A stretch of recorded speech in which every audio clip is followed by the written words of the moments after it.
Assalamualaikum warahmatullahi wabarakatuh. Halo semuanya, di sini aku Novi Ramadhani dengan nomor induk mahasiswa berikut. Hari ini aku mau menjelaskan mengenai bagaimana penyimpanan alat dan bahan dalam lab kimia atau IPA. Ayo simak video berikut ini.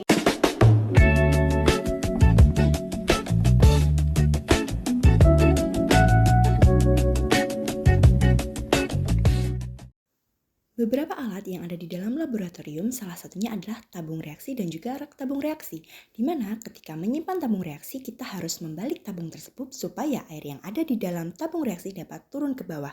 Selain itu ada Erlenmeyer dan juga spatula. Selanjutnya ada bahan-bahan di mana di sini ada NaOH dan juga NaCl. NaOH atau natrium hidroksida merupakan suatu bahan kimia yang bersifat basa kuat. Sedangkan untuk NaCl atau natrium klorida merupakan suatu bahan kimia yang bersifat asam kuat. Sehingga penyimpanan bahan bersifat korosif harus diperhatikan dengan baik.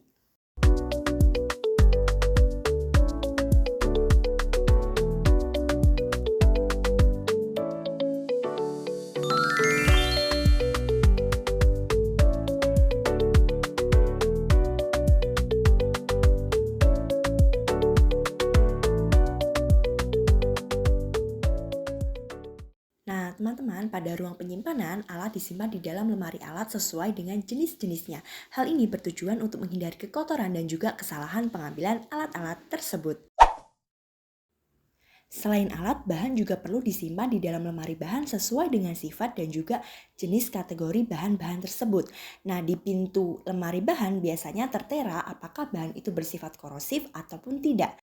Di dalam video adalah contoh yang benar penyimpanan bahan-bahan kimia.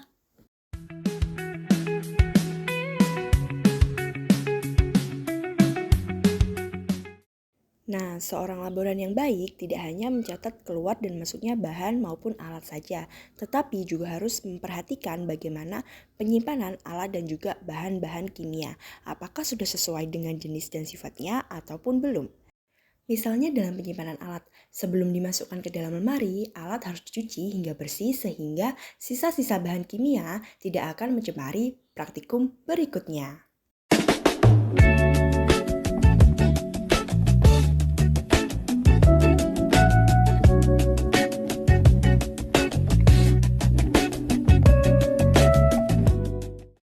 Sebelum dimasukkan ke dalam lemari, laboran harus memastikan apakah botol-botol bahan tersebut sudah ditutup dengan baik ataupun belum.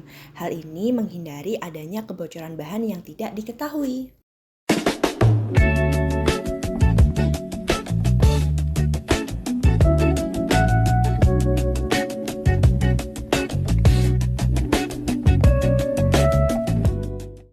Nah, sekarang alat dan bahan laboratorium sudah tersimpan rapi di dalam lemari.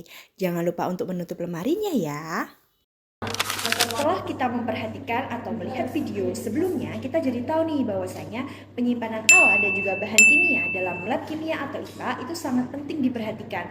Hal ini bertujuan untuk menghindari adanya kesalahan pengambilan bahan maupun alat ketika akan melaksanakan suatu praktikum. Jadi sebagai laboran yang baik, kita harus benar-benar memperhatikan mana alat yang perlu disimpan dengan lebih hati-hati dan juga mana bahan yang perlu disimpan dengan lebih hati-hati. Cukup sekian video hari ini, sampai bertemu di lain waktu. Bye bye. Assalamualaikum warahmatullahi wabarakatuh.